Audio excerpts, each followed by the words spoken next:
Hey guys, welcome to another edition of K Cards Baseball. Thanks for joining me tonight on this fine Wednesday evening, wherever you might be. I happen to be in Aberdeen, South Dakota tonight, so looking forward to getting home. Hopefully I can pick up some cards tomorrow morning, as I know that the Target store gets stocked tomorrow morning. As you guys know, most of you know, is that I've always run into flipping problems here in Aberdeen, so we'll see how tomorrow goes. But we aren't here to talk about that. Tonight we are within 1 week of Topps Series 2 coming out, and Topps did put out the checklist for Series 2. If you haven't had a chance to go and check that out on Topps website, I would highly recommend it. So you guys get familiar with the players that are going to be in the set, as well as the new rookies that are going to be in the set. So what I did is I went through and listed who I think are the top 10 rookies that we can expect to collect in this set. You guys might have a different opinion. Once you go through it, I would be definitely interested in hearing your comments and your perspective on who the top 10 rookies are in Series 2. A little bit surprised we don't have Wyatt Langford.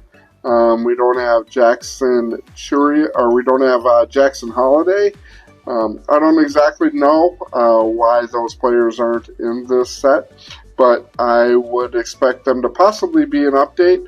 I know the Topps typically holds back a few players from Series 2 just so they can put them into update.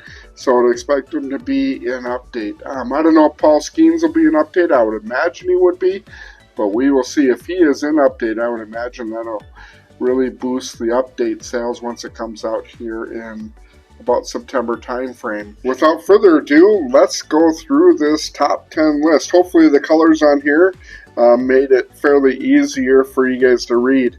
I did basically color code this a little bit. Obviously the people with the best stats are going to be a darker color green, then slowly fade from there.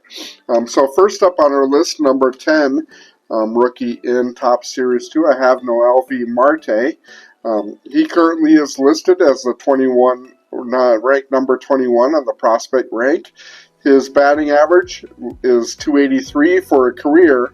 And then right next to it, I did put in the batting average stat if the player had more than 100 at-bats in the major leagues. So, for example, on Heston Kjerstad, I didn't put his major league batting average in here because he's only had like 15 at-bats, so I didn't put his batting average in here. I think that 100 at-bats is a fairly decent sample size for us to get an idea of what kind of hitter that they might possibly be in the major leagues, but it is no way a long-term projection. So Noelvi Marte, for example, with the Reds, is batting 283 overall for his entire career since starting in the minor leagues. In the major leagues, he's batting 316, so he's actually batting better in the major leagues than he is in the minors or overall. Obviously, Noelvi Marte, if you don't know, he is currently out this year. He hasn't played yet this year just because he had a performance-enhancing drug issue and is currently suspended. So we'll see how he comes back next year. He is 22, by the way, which is still pretty young, so I think he should have a long career coming up. The on-base percentage overall is 365 for his career, 366 in the major leagues, and his OPS is 824 and 822. So his minor league stats are pretty close to what his major league stats were. Maybe that is a good indicator that he might actually be able to adapt to major league pitching fairly well. His base on balls is 212. His strikeouts are 395. What I did is I added these two numbers together and divided the total at-bats divided by the strikeouts, and that gives me what their strikeout percentage is to base on balls. So his strikeout percentage to base on balls is .65, which is actually on a little bit on the higher side. You can see some guys that are quite a bit lower than that. So that is Noelvi Marte. Again, We'll just have to see how he comes back after his suspension from baseball. Jung Ho Lee, a Japanese player. He's 25 years old, plays for the Giants. His batting average, he currently is out injured, by the way, just to let you know. I think his last game he played was actually May 12th. His career batting average, he played in, I think, the Japanese league. He batted .317, and his Major League Baseball average is .262 with the Giants. OBP of 403 to 310 in the major leagues, and his OPS of 888 to 641. His strikeout to base on ball ratio is .44, which is not too bad, fairly close on the base on balls and strikeouts. So that is basically his stats. Next up, we have 3 pitchers on the list. First up is Kyle Hairston for the Giants. He is 23 years old. What I did for the pitchers, I listed out their wins and losses, what their current ERA is, career ERA, their career WHIP, their innings pitched, and their strikeouts. So he is 14-13, not the best record. His ERA is at 4. His WHIP is 1.312, innings pitched 385, and the strikeouts are 552. Total base on balls is 182. So his strikeout to base on ball ratio is actually pretty decent.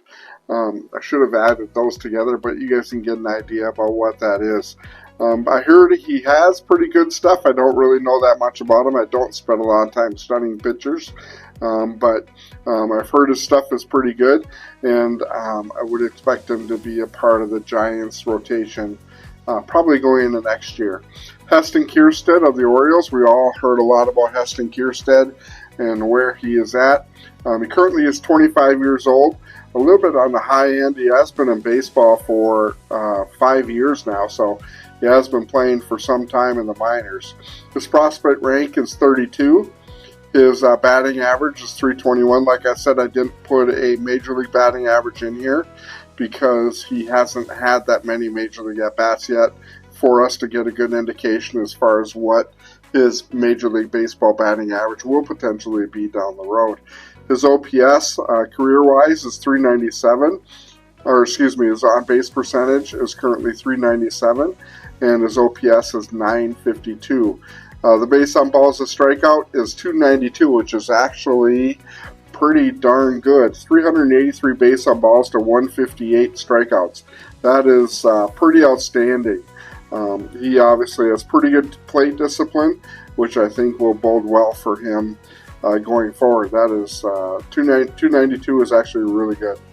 So on this ratio, you want the lower number is actually better. Next up, we got Shohei Imanaga. This is going to be his Japanese statistics, mostly, obviously. I think this year, he's 8-1, pretty crazy stats, and he's actually pitching better. His ERA with the Cubs right now is 1.80 or 1.88. His total career ERA is 2.91. His WHIP is 1.074. His inning pitch 1192, which is actually pretty high, and his strikeouts is 1248.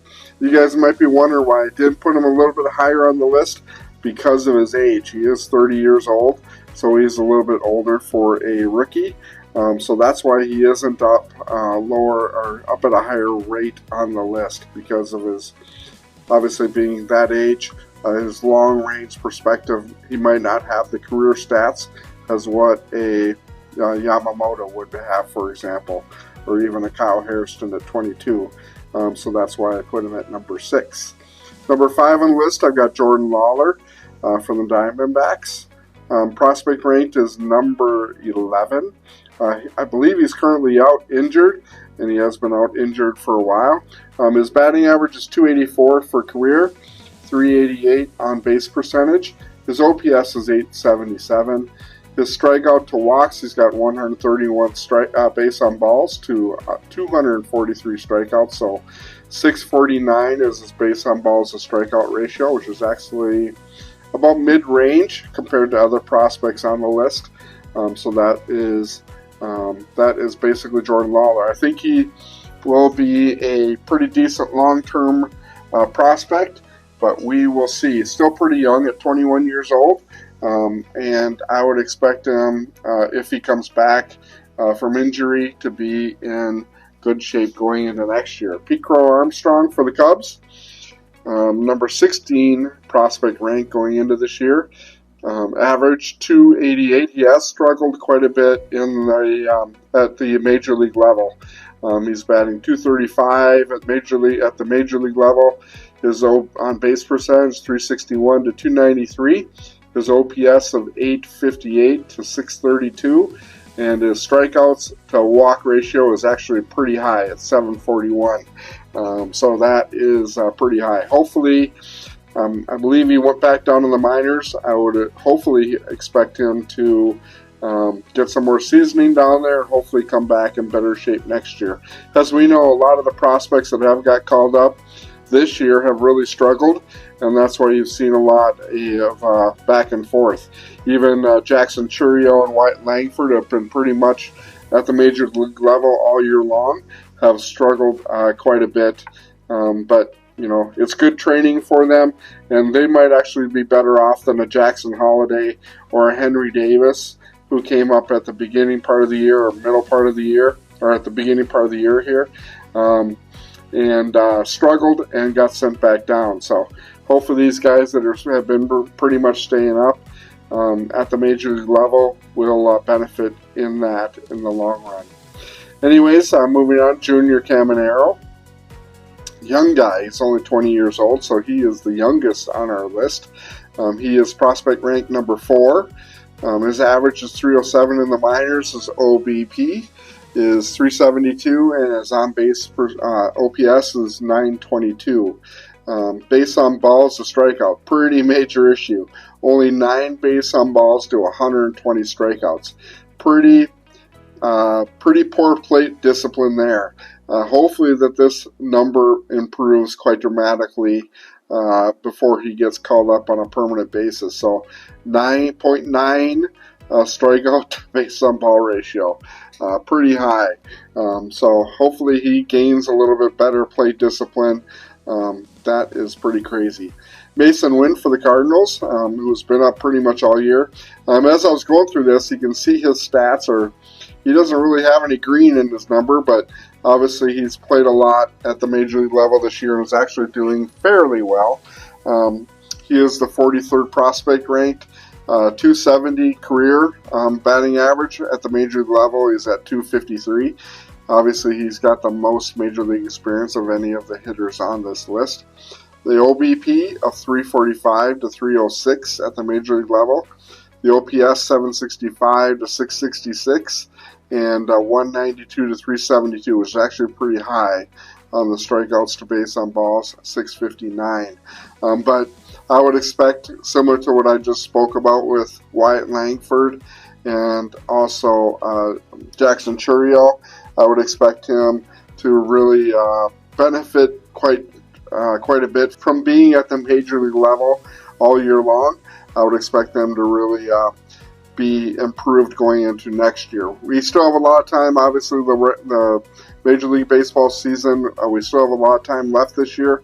So we'll see how these guys' stats play out at the end of the year compared to just after a couple months of the season so far. Yamamoto obviously is the number 1 prospect or number 1 rookie card in this particular set. So he is the guy that everybody will be seeking after, similar to Elly De La Cruz in Series 1. He is 25 years old. We all know his crazy Japanese stats, 81 and 32, 1.82 ERA. I think his ERA right now, he's 6-2 with the Dodgers this year, and his ERA right now is at 3.32. But I think it would be significantly lower if you take out his first outing at the beginning of the year when he pitched, I think it was in Korea or Japan, wherever they played their first game, when he just got shelled. His ERA would be probably under 3 if you just take that game out. His whip is .928, inning pitched 1,032, and strikeouts to inning pitch 1,062 to 1,032, and base on balls. His base on balls a strikeout is actually pretty decent. I think that Yamamoto is probably going to be pretty good for a long time, and I think that he will do nothing but get better. So anyways, guys, that is my top 10 list of top 10 rookies to seek in Series 2 once it comes out here next week. Hopefully you guys have good luck in your hunts for rookie cards. As you guys know, I will probably be opening up a pretty significant amount of Series 2 on the channel, so you guys can look forward to that. And these are the rookies that I will be looking forward to in Series 2.